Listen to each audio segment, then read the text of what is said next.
Bien, Jorge, hablamos en el primer bloque, nos ayudaste a entender desde el punto de vista jurídico qué significa esto del 2 por 1, qué decidió la Corte, qué hizo el Congreso, y decíamos, vamos a hablar un poco de aquellas épocas. Vos caíste, y vamos a hablar de vos, caíste detenido en el 75, antes de la dictadura. Del 75, antes unos meses, 2 o 3 meses antes del golpe. Sí. La represión comenzó antes. Y sí, ya digamos, había una situación de crisis y de espiral de violencia política mucho antes del golpe, ¿no es cierto?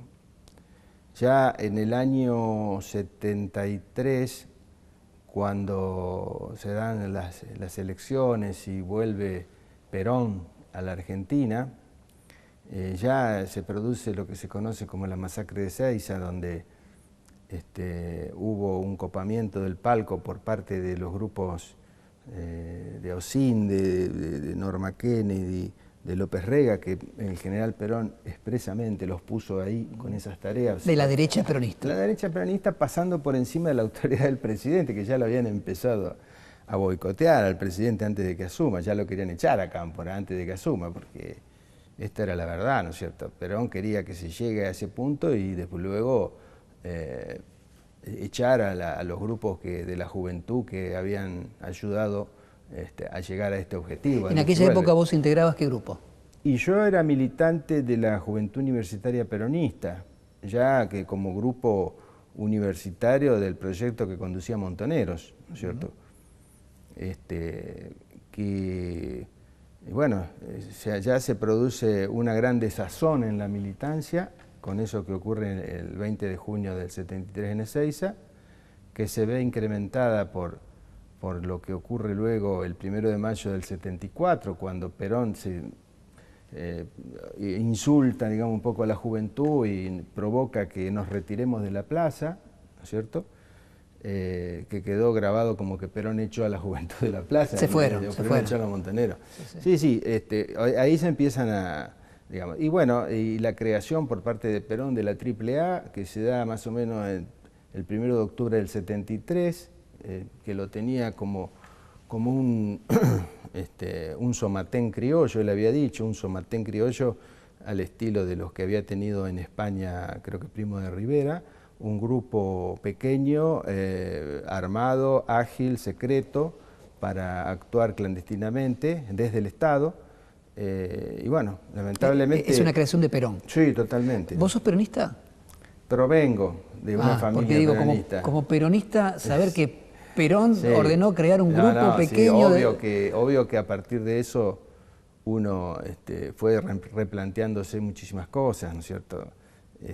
Si vos me preguntás si soy afiliado hoy... No, digo, si sos peronista. Afiliado, debo figurar por ahí afiliado al Frente Grande, en algún año me habría afiliado. De alguna vez que quedó. Pero no, o sea, provengo de una familia, de una cultura peronista, que eso muchas veces no se puede borrar ni quitar por decreto, por más que uno adhiera políticamente a otro sector, eso queda en la cultura de uno, en la formación humanística de uno. Así que bueno, toda esa situación se fue generando, errores que cometió también la guerrilla, ¿no es cierto? Sí, ahora nos vamos a meter en eso. ¿A vos te detienen en el noviembre del 75? Sí. ¿En qué circunstancias? En un incendio a una concesionaria, a Grossi. A Grossi, sí. La concesionaria Fiat. Sí, acá en la calle San Martín, donde está ahora IAPOS, en la parte gerencial, llamémosle. ¿Vos participaste del incendio? Claro, o sea, era una época, te repito, de una espiral de violencia que ni siquiera sabíamos a dónde íbamos, qué había que hacer, y hasta hoy, hasta el día de hoy, yo me pregunto para qué fuimos a hacer eso.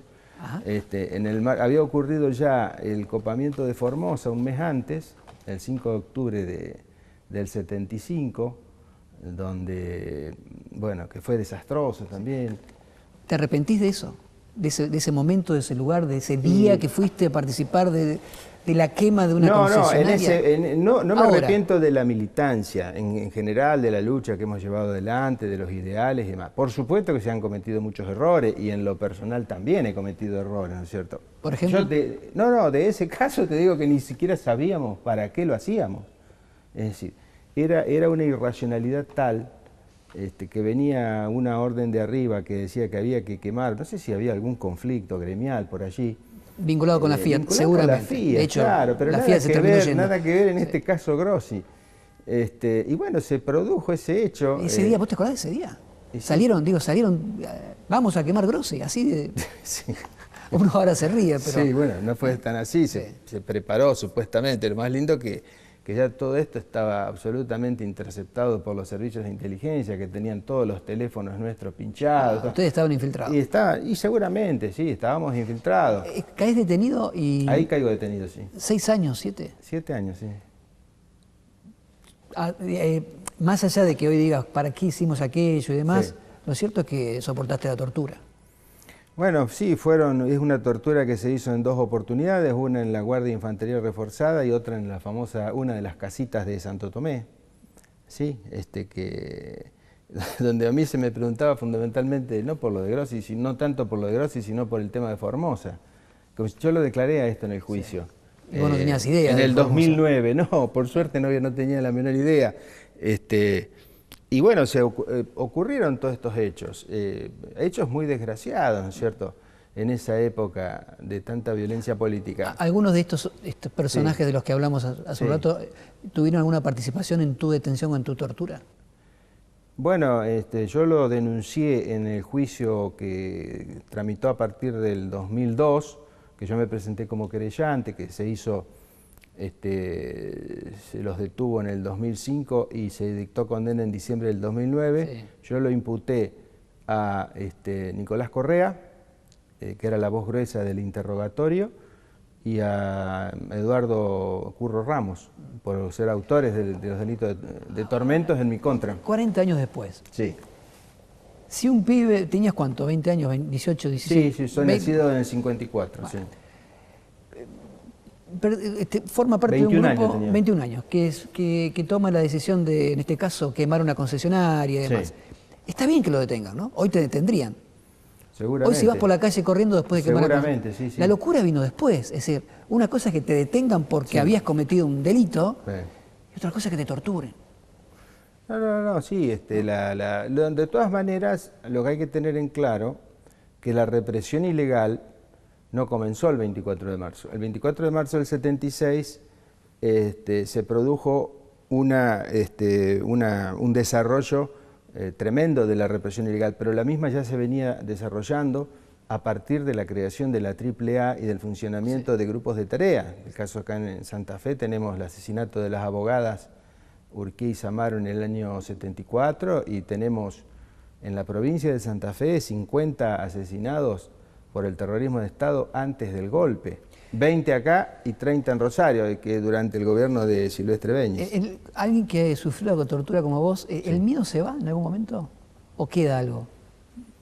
No, se supone que uno supera? Con muchos años, con haber transitado muchos años, quizás en los primeros años estando en la cárcel, por ahí había pesadillas, esas cosas, o sea, uno se caía de la cama con este tema de las torturas, pero después ya se fue superando, sí.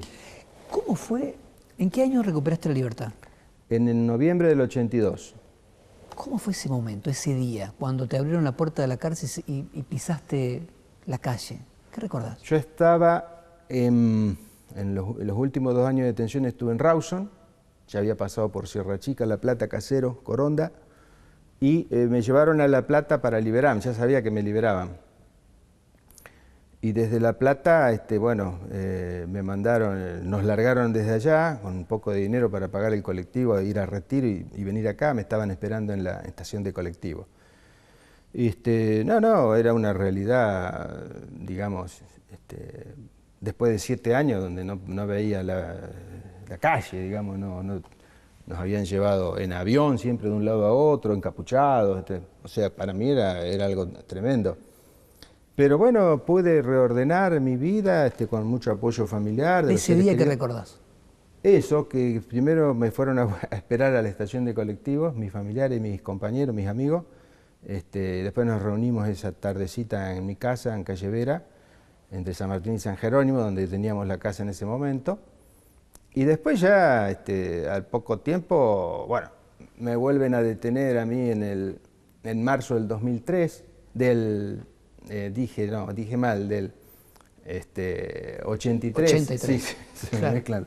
Me vuelven a detener en marzo del 83 en una movilización muy grande que se hizo acá en Santa Fe por la gente de la CGT Ubaldini, que en ese momento era la CGT Junín. Está bien, pero vos después de lo que habías pasado... No, estaba en libertad vigilada y no se me permitía ir a manifestaciones actos estaba. políticos. Entonces me detienen 15 días más y ahí sí, bueno, ahí viene un replanteo, digamos, y un llamado de atención. Pero no, después lo superé lo más bien. superaste. ¿Qué hubieras hecho distinto desde la mirada de hoy? En relación a lo que se hizo A lo que en mi viviste, generación. a lo que viviste vos, Sí. a tu detención, a la forma, a las decisiones que tomaste. Si hoy tuvieras la posibilidad de reescribir esa parte de tu vida.